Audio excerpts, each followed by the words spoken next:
This kid wore a fake cast for Halloween one day. The costume was simple: sweatpants, old hoodie, and a cast. I guess he was going as a kid with a broken arm. But on Halloween, no one's telling him, hey, I like your costume. Everyone's saying, oh my god, are you alright? And asking to sign his cast. Yeah, you can sign it.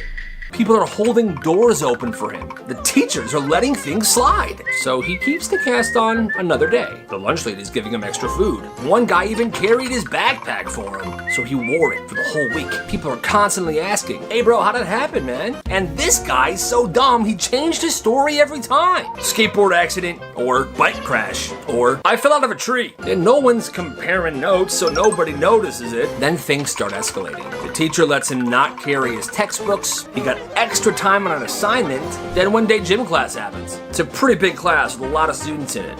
Then there was a substitute. The sub asked, hey kid, how'd you break your arm? And he goes, football practice. And everyone's like, wait, hold on a minute. I thought it was a skateboard accident. I thought it was a tree. I thought it was a bike. He was caught up. They found out he's been faking. And he was the most hated kid for the rest of the year.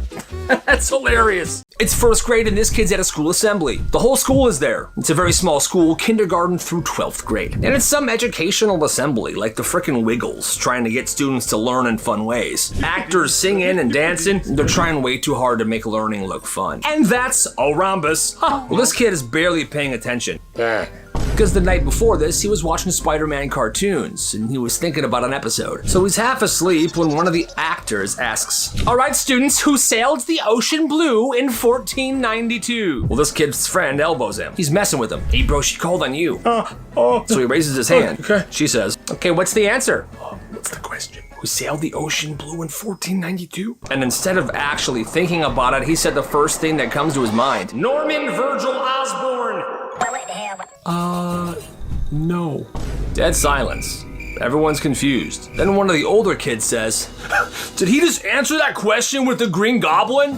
That's hilarious! And then suddenly the entire school starts cheering him on. They push him down to the middle of the gym and they tell him to dance. Dance! Dance! Dance! They're chanting. The kid has no idea what to do, so he just busts a move. It was horrible. He was embarrassed and he left the gym. But honestly, that sounds like an awesome assembly. This girl goes to a sleepover at her friend's house. She's about 10 years old and everything is normal. It's a nice house, it's a nice family. Nothing weird, but then bedtime rolls around. And that's when she notices something.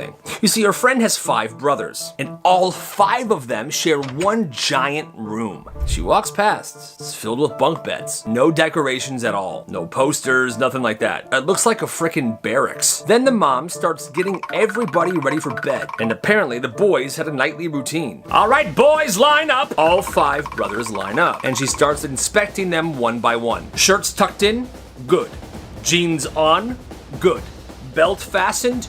Good. You all look very dapper, now go to bed. And sends them off to bed. She asks her friend, do they do this every night? Her friend's like, yeah, every night. And just think about how weird that is. No pajamas. In fact, the mom is making them wear a t-shirt, jeans, and a belt to sleep. And then she notices something in there. Each of those bunk beds doesn't have a blanket on it. And the brothers acted like it was completely normal. Now you see, alarm bells are going off in my brain. Someone should probably call DCFS, because that sounds sus. It's a last day of school tradition. Right before the bell, the students would gather on this balcony that's right above the school's entrance area. They would all bring their old worksheets and papers. And then when the countdown hit 0 and the bell rang, toss them! They would toss all their papers in the air and it would fall down in this beautiful rain of white, looking like a paper snowstorm. Teachers hated to clean it up, but the students loved it and it was wholesome. So one year everyone's packed on the balcony, paper in their hands, getting ready, getting hyped. And then there's this one kid standing in the back, and he's holding a giant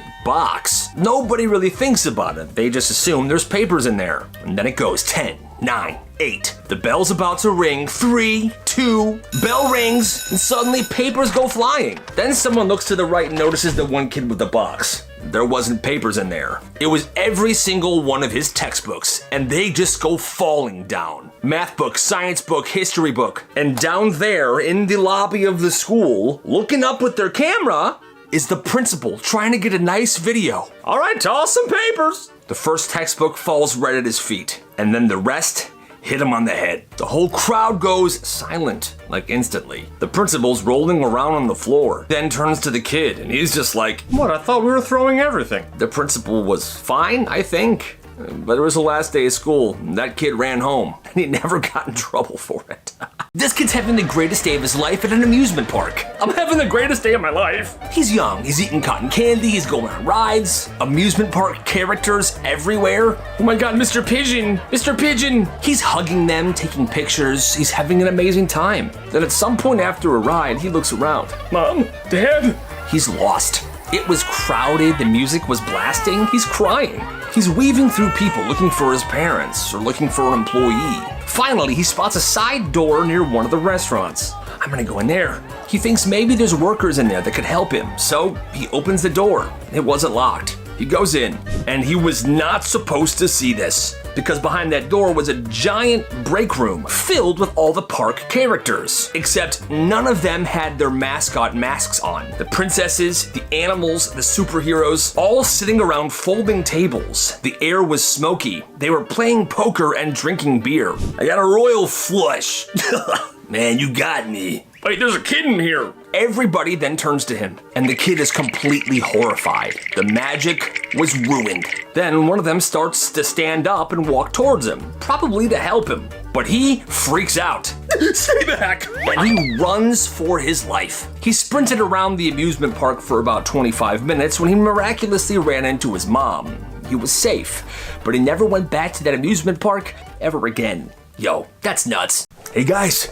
I've got baby oil. It's the last week of school and senior prank season is in full swing. One group of seniors decided they wanted to turn the hallways into slip and slides. Now normally when I tell a slip and slide hallway story, it's water and soap, but these guys used frickin' baby oil. So on this particular day before first period, these idiots began pouring tons and tons of baby oil all over the main hallway. This is gonna be awesome. The whole floor is shining. And at first, it's working. Kids are sprinting and sliding. People are recording. Billy, go! Okay. A crowd began to form, but what they didn't realize is baby oil is incredibly hard to clean up, and students still had classes to go to, finals to prepare for. And have you ever tried to walk on a hallway floor that's covered in baby oil? Yeah, it's dangerous. After a good hour of a bunch of kids slipping and sliding, the teachers tried to shut it down and say, hey, go about your day, normal activities. The janitors tried to mop, but the slipperiness stayed. Kids found it funny at first. They're like trying to get to class and they're sliding around, but then one kid took a tumble and he cracked his head on the floor and had to be rushed to the hospital. That's when all the fun disappears immediately. Ambulance takes the kid, drives away. There's a little bit of blood on the floor, and that hallway had to be shut down.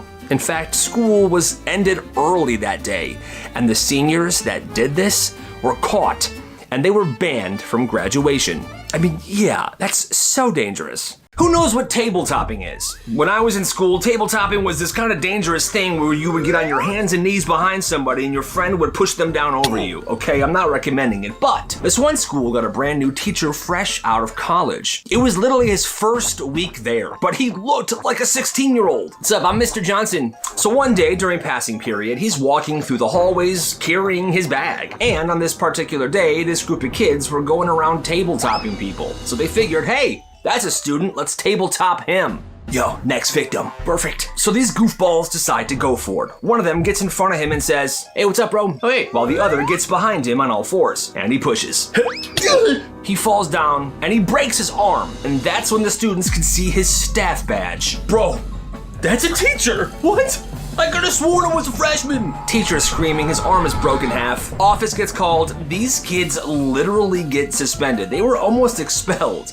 But that poor teacher, he was actually bullied for that entire year.